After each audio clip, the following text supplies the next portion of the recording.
In this video, I'm going to show you how you can easily find Reels drafts on Instagram.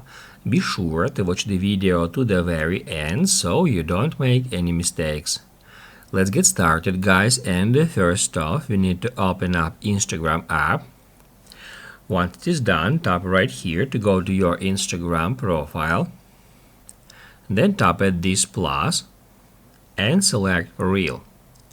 You will be taken to this page where at the very top you can easily find drafts. If we tap right here, it will show us all our saved Reels drafts, and then we'll be able to scroll up or down until we find a Reel draft we are looking for, and then we'll be able to get into it and then hit edit, and then let's say we can continue editing that Reel draft. We can add there some text, stickers, music, all this stuff.